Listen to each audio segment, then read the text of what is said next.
Well, plagiarism is really academic theft. It is the knowing, or more commonly unknowing, passing off of somebody else's ideas, research, opinions as your own. People like Dr. Ray Hagins and Dr. Umar Johnson, you do not have the expertise in this book to offer any rebuttal or critique against it.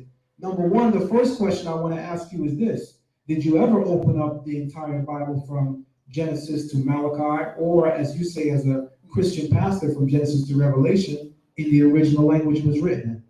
I'll wait. But he of the free woman, meaning Sarah and Isaac, was a promise. Now, this brother's getting ready to read a phrase that I'm sure was never brought to his attention before.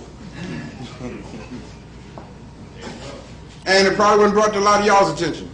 What is the first few words in the 24th verse, brother? Which things are an allegory. Thank you. In case y'all didn't hear it. It said, which things are an allegory.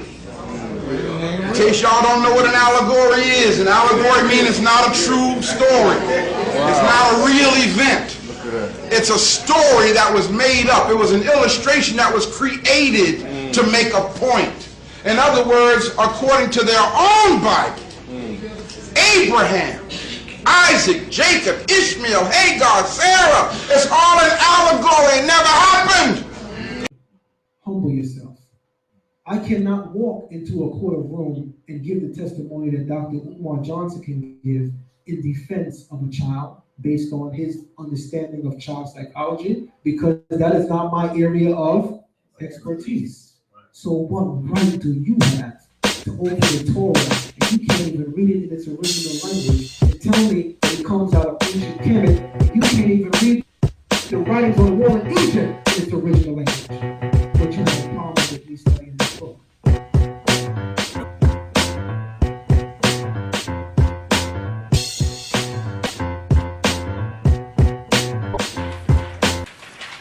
Is the first black man to reintroduce the belief in one God in Ancient Kemetic. The belief in one God is African. It doesn't come from Christianity. It doesn't come from Islam. It doesn't come from the Hebrews. It comes from the Africans of the Nile Valley, the first people God put down here on earth. This is Pharaoh Akhenaten, King Tut's father-in-law. King Tut was married to one of the children fathered by Pharaoh Akhenaten and his wife Nefertari, not to be confused with Queen Nefertiti. This black man wrote a book of Psalms, the Psalms of Akhenaten, that many biblical scholars believe are the Psalms of David. They say the Psalms of David in the Bible are word for word identical to the Psalms of Akhenaten, so many people believe that the Psalms of David in the Bible were plagiarized.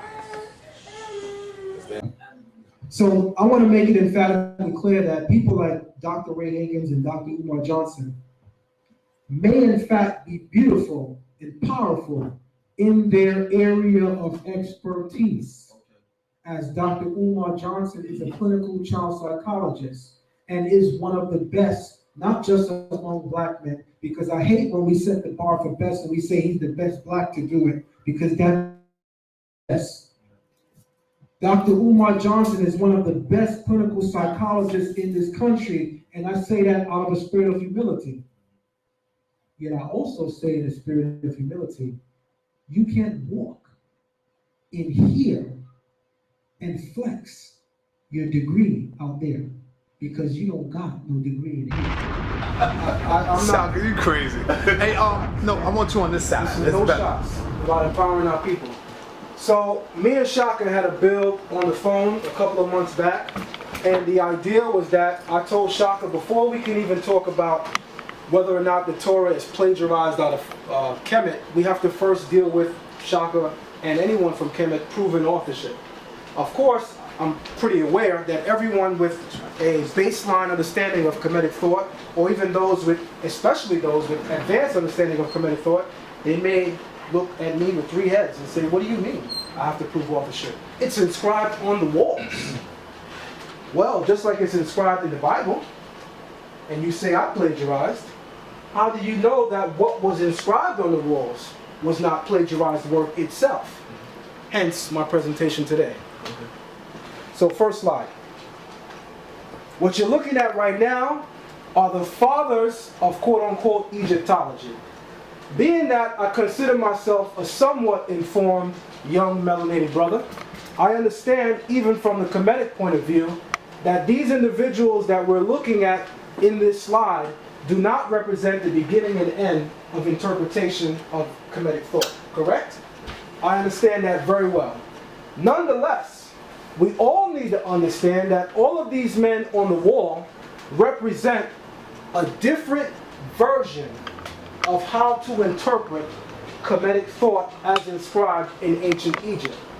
So contrary to popular opinion, the first thing I want to point out is this.